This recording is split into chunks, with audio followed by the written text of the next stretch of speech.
there's 2 hours every day. And the pool opens up, it's gonna go to 3 hours every day. You kinda see the trend that you're wanting to look at cutting back a little bit now what we have, and it's gonna actually go up. And we'll cut or watch the day-to-day stuff.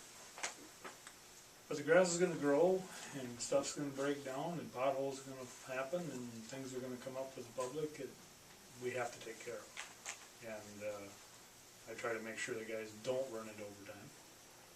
We really watch that. You budget overtime? In a sense, other than what's in the contract that you're guaranteed. no. Snow removal is really tough to budget because you don't know what's gonna happen.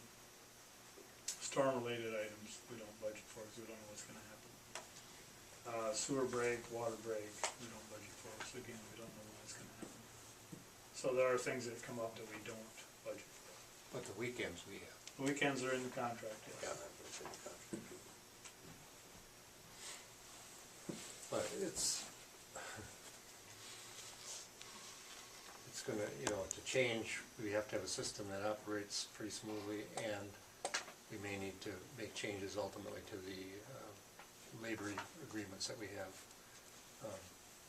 And if that happens, then change can happen.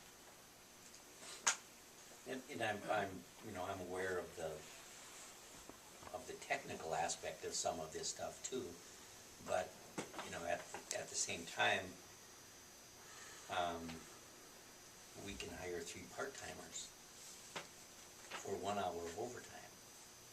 And if those part-timers can be mowing grass or doing the more non-technical kinds of things, then in a way we're providing some jobs to people that may need them too, and want them. So. And I actually just cut that out of the budget. But when you created that part-time works job, that in effect will take care of Right. some of this extra overtime too, because now you've got an extra man. So that will help. Yeah. But a lot of the guys, they use it the comp time, and they don't take the pay, the overtime pay, they take the time off instead.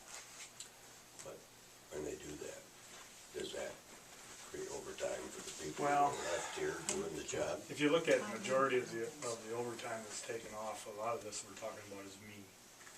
I take a lot of comp time off. I try not to take the pay because here I'm at a meeting now on your dime, and I have my weekends that I work, that I put in.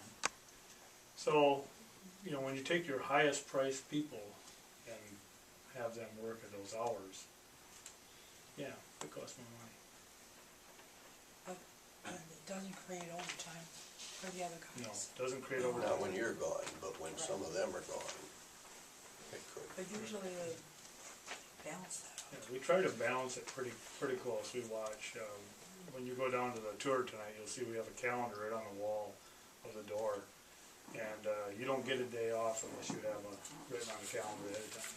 And if you got scheduled stuff, I don't care if it's 6 months ahead, you put it on the calendar. So everybody knows, if I'm gone, everybody knows by looking at the calendar, who's here, who's working, who's doing what. And even the weekends for the whole year are filled out, so they know what their weekends are all ahead of time. It's the unforeseen things that come up that get us. But doesn't mean we can't do a little better. We'll look at it.